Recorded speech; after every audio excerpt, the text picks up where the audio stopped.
শ্রীনিবাস আচার্য, যে শ্রীনিবাস আচার্যকে শ্রীমন মহাপ্রভুর দ্বিতীয় কলেবর বলা হয়, সেই শ্রীনিবাস আচার্য প্রভু তিনি জাজি গ্রামের পাশে এক বটবৃক্ষের নিচে বসে ভাগবত কথা শ্রবণ করাচ্ছেন শিষ্যদেরকে। ঠিক সেই সময় পরন্ত বিকেল বেলা রামচন্দ্র কবিরাজ বর বেশে মাথায় পাগড়ি দিয়ে নববধূকে পালকিতে চড়িয়ে বাদ্য বাজিয়ে তিনি জাজি গ্রামের পাশ দিয়ে যাচ্ছেন। সানাই বাজছে, বাদ্যযন্ত্র বাজছে, নববধূ পালকিতে বসা, বধূ সেজে আর বর সেজে রামচন্দ্র কবিরাজ পালকির অগ্রে হেঁটে হেঁটে যাচ্ছেন। বাদ্যের যখন শব্দটা শ্রীনিবাস আচার্যের কর্ণে প্রবেশ করল, সানাইয়ের শব্দ যখন আচার্য মহোদয়ের কর্ণে গোচরিত হল, হঠাৎ তিনি ভাগবত গ্রন্থের শ্লোকের দিকে যে দৃষ্টি নিবদ্ধ করেছিলেন, সেই জায়গা থেকে মস্তকটা তুলে আঁকি নিবদ্ধ করলেন রামচন্দ্র কবিরাজের দিকে। রামচন্দ্র কবিরাজের উপরে দৃষ্টি নিবদ্ধ হল। খানিকটা সময় তিনি ওই বর সজ্জিত রামচন্দ্র কবিরাজের দিকে দৃষ্টি দিলেন। পাশে ভক্তদেরকে উদ্দেশ্য করে বললেন, দেখো দেখো দেখো, আহা, কাঁচা সোনার মতো গায়ের বরণ, শরীর থেকে যেন একটা দিব্য জ্যোতি বের হচ্ছে, এত অনিন্দময় ছেলেটি, আহা কত সুন্দর তার গাত্রবর্ণ। এই শরীরটা ভগবানের সেবায় না লাগিয়ে কামিনীর ভোগে লাগাচ্ছে। শ্রীনিবাস আচার্য রামচন্দ্র কবিরাজের দিকে দৃষ্টি দিয়ে বলছেন, দেখো দেখো দেখো, কি সুন্দর যুবক, শরীর থেকে যেন দিব্য জ্যোতি বের হচ্ছে, কাঁচা সোনার মতো গায়ের বরণ। এই শরীরটা ভগবানের সেবায় না লাগিয়ে কামিনীর সেবায় লাগালো, কামিনীর ভোগে লাগালো। এই কথাটা বলে তিনি কিছুটা সময় রামচন্দ্র কবিরাজের দিকে তাকিয়ে রইলেন। ভাগবত পাঠ করছেন বটবৃক্ষের নিচে বসে। এখনো সেই বৃক্ষটা আছে, যে বৃক্ষের নিচে বসে শ্রীনিবাস আচার্য ভাগবত কথা আস্বাদন করত। পাশ দিয়ে হেঁটে যাওয়া নববিবাহিত বধূকে নিয়ে বর সেজে রামচন্দ্র কবিরাজ যাচ্ছিলেন। আপনাদের কৃপায় আমার ওই স্থানটি দর্শন করে কিছুটা সময় ভজন করার সৌভাগ্য হয়েছিল। জাজি গ্রামে রামচন্দ্র কবিরাজ গৃহে ফিরে গেলেন বধূকে নিয়ে। সাড়ম্বরে নববধূকে অভিবাদন পূর্বক গ্রহণ করা হলো, বরণ করে গৃহে নেওয়া হলো। বাসর ঘরে রামচন্দ্র কবিরাজকে পাঠানো হলো। কিন্তু গৃহে প্রবেশ করার সঙ্গে সঙ্গে রামচন্দ্র কবিরাজের চিত্তটা কেন জানি ব্যাকুল হয়ে গেছে।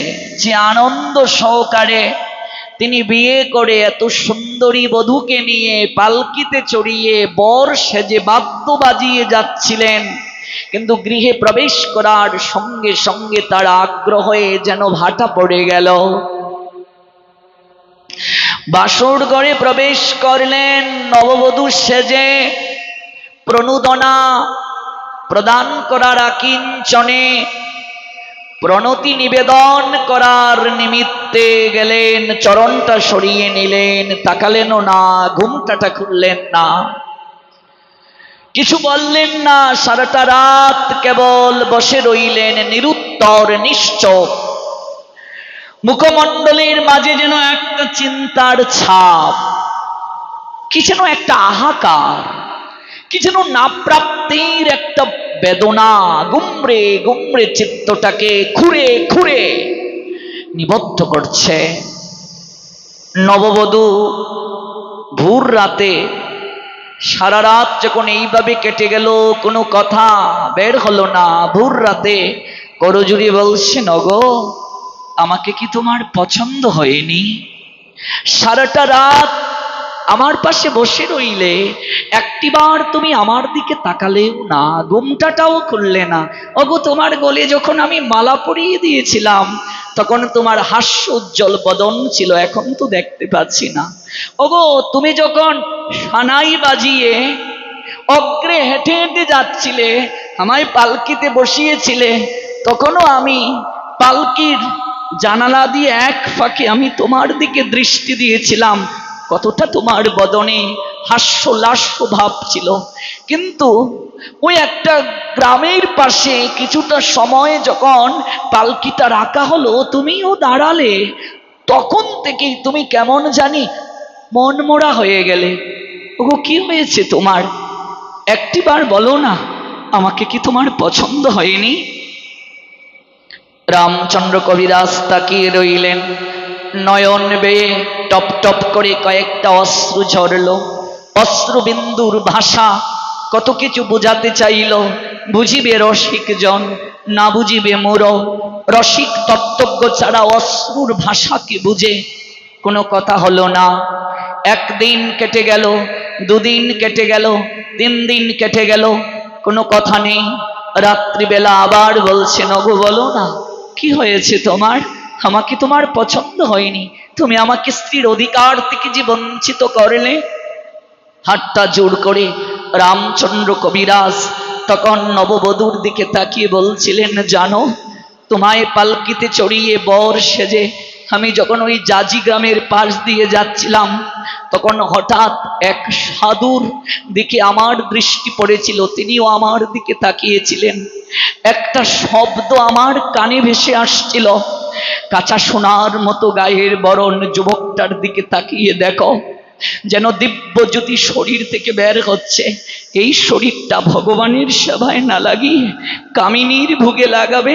জানো, ওই বাক্যবান যখন আমার বুকে বিদ্ধ হলো, ওই কথা, ওই শব্দমালা যখন আমার কর্ণে গোচরিত হলো, আমি তখন থেকে ওই সাধুর দৃষ্টি, ওই সাধুর দর্শন যখন আমি করলাম, ওই সাধুর কৃপা দৃষ্টি আমার দিকে যখন পড়লো, জানো, মুহূর্তের মাঝে আমি কোথায় যেন হারিয়ে গিয়েছিলাম। ওগো আমি আমার মাঝে নাই। এই সংসার আমার কাছে আজ বিভাগী মনে হচ্ছে। ওগো কেন জানি তোমার দিকে তাকাতে আমার মন আর সায় দিচ্ছে না। আমার কেবল কাঁদতে ইচ্ছে হচ্ছে। আমি কাঁদতে চাই না, কিন্তু আমার নয়ন দিয়ে অশ্রু ঝরে।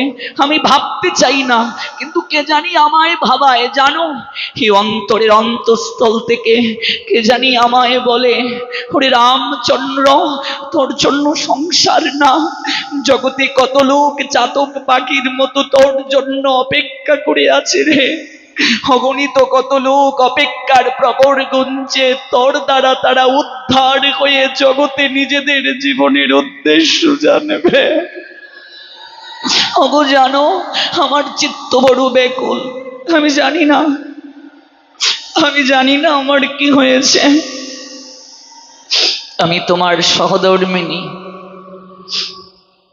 ধর্মপত্নী আমি। বলো, তোমাকে আমি কি সহযোগিতা করতে পারি?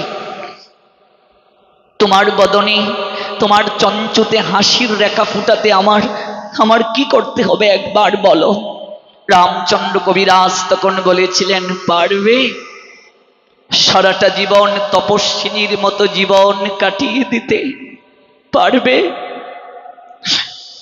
হাসি মুখে তুমি আমাকে এই সংসার থেকে বিদায় দিতে পারবে? বাঙালি নারী তো সব পারে গো। জগতে এক মগীয়সী তপস্বিনী স্বামীর পাদুকাকে বক্ষে জড়িয়ে ধরে সারাটা জীবন তপস্বিনীর মতো কাটিয়ে দিয়েছে। স্বামী রাধাভাবে বিমূঢ় হয়ে কৃষ্ণ কৃষ্ণ কৃষ্ণ বলে নয়ন জলে ভেসে এই ঘর থেকে এই ঘরে দৌড়ে বেরিয়েছে।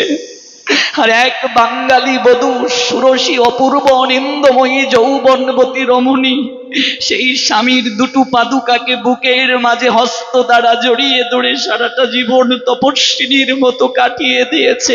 ওগো পারবে তুমি কি গৌর প্রিয়ার মতো তপস্বিনীর মতো জীবন কাটিয়ে দিয়ে নিজের হাতে আমায় সাজিয়ে বাকিটা জীবন জগতের তরে উৎসর্গ করতে পারবে? বলো না, পারবে তুমি? নয়নের জলে বক্ষ ভেসে গেল রামচন্দ্র কবিরাজের স্ত্রী। ওগো কি বলছো তুমি? ওগো আমি যে নারী, আমার যে ভোগ আছে, বাসনা আছে, ওগো আমার যে কামনা আছে গো, এমন তো কথা ছিল না। তুমি এই কথা বলে তো আমায় সংসারে নিয়ে আসনি। ওগো তুমি 7 পাকে অগ্নি সাক্ষী রেখে প্রতিজ্ঞা করে তুমি আমায় নিয়ে এসেছ। ওগো এমন তো কথা ছিল না। আমি সব জানি প্রিয়া, আমি সব জানি, কিন্তু ওই সাধুর দৃষ্টি, ওর দর্শন আমাকে এমন করে দিয়েছে। বলো না পারবে? অজুর দাঁড়ায় কাঁদলেন রামচন্দ্র কবিরাজ সারাটা রাত। ভোরবেলা স্ত্রী চরণে হাতটা রেখে বলছে, তোমারই তো সুখ আমার সুখ, সব দুঃখ সইতে পারবো, তোমার দুঃখ সইব না। জগৎকে দেখে বলবো সেদিন যেদিন পাবো তোমার চরণ রেণুকণা। যাও, তোমার সুখের ঠিকানা যেখানে তুমি সেখানেই যাও। যাওয়ার সময় রামচন্দ্র কবিরাজ ঘর থেকে বের হয়ে আবার ফিরে আসলেন। এসে বলছে, ওগো জগতের বুকে এমন স্ত্রী কজনার ঘরে আছে আমি জানি না। আমি চলে যেতে চাচ্ছিলাম, কিন্তু মন বলছে আমি তোমায় একটা প্রণাম নিবেদন করে যাই। তুমি শুধু স্ত্রী নয়, তুমি সহধর্মিণী। আমি বের হয়ে গিয়েছিলাম, কিন্তু আমার মন, অবচেতন মন যেন বলছে একটা প্রণাম দিয়ে যা। এমন ত্যাগ সবার ভাগ্যে হয় না। রামচন্দ্র কবিরাজ এসে স্ত্রীকে দূর থেকে একটা প্রণাম দিয়ে বলছেন আমি যাই। দৌড়তে দৌড়তে দৌড়তে দৌড়তে গৃহ থেকে জাজি গ্রামে শ্রীনিবাস আচার্যের চরণ তলে গিয়ে লুটিয়ে পড়ে বললেন, কি আছে আপনার এই দুটো নয়নের মাঝে? কি আছে এই নয়ন দ্বারা কারো দিকে দৃষ্টি নিবদ্ধের মাঝে? এই দর্শনের মাঝে এমন কি শক্তি আছে? বর সেজে গিয়েছিলাম সানাই বাজিয়ে নববধূকে নিয়ে, 3 রাত্রি তার দিকে ঘুমটাটা খুলে তাকানোর পর্যন্ত হৃদয়ের মাঝে বাসনা জাগলো না। কি আছে এমন দৃষ্টির মাঝে? এতদিন শুনেছিলাম সাধুর কৃপা দৃষ্টির শক্তি আছে, আজ আমাকে সংসার থেকে নববধূকে গৃহে রেখে আপনি বের করে নিয়ে আসলেন। চরণ দুটো জড়িয়ে ধরে কেঁদে কেঁদে বলছেন, কি আছে এই দর্শনের মাঝে? আমি জানতাম তুই আসবে। জানিস, তোকে যেদিন আমি ওই ভাগবত পাঠ করত অবস্থায় দেখেছিলাম, সেদিন থেকে দুটো করে চরণ তুলসী গৌরাঙ্গ সুন্দরের চরণে দিয়ে নয়ন জলে ভেসেছি আর কেঁদেছি। ওরে সংসার সবার জন্য নয় রে, এই জগতে ভগবান কিছু লোককে পাঠান আচরণ করে জগৎকে শিক্ষা দেওয়ার জন্য, আর কিছু লোককে পাঠান রে আদর্শ সংসার করে জগতে শিক্ষা দেওয়ার জন্য। ওরে আমি জানতাম তুই আসবে। আমি এই 3 দিন চাতক পাখির মতো অপেক্ষার প্রহর গুনেছি কবে তুই আসবে। ওরে ওরে আমার ইচ্ছে পূরণ হয়েছে, যে আমার ইচ্ছে নয় রে, এ যে ঈশ্বরেরই চিন্তার প্রতিফলন। এই হলো সাধুর দর্শনের কৃপা।